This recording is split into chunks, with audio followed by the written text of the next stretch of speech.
Azarkeş səslə bizə qoşul. Qarabağ meydanda gücümüz sonsuz. Hər pas, hər gol, hər oyun bizimdir. Uğur yolunda hər addım haqqımızdır. Rəqiblər görsün biz dayanmarıq. Qəlbimiz bir, ruhumuz birlikdə. Qələbə bizimdir hər oyun meydanda. Azarkeş səsi ucalır qulağımızda.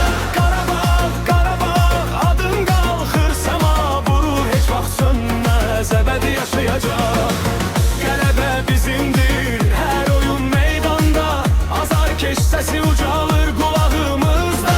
Qarabağ, Qarabağ, adın qalxır səma.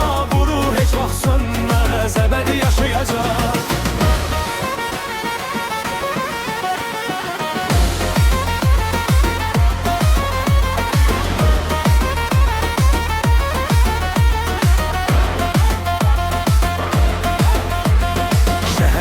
Gəzir, stadionda olur. Bizim üçün hər dəqiqə qızıl olur. Qollar atılır, bayraqlar dalğalanır. Qarabağ adı ürəklərdə qalır.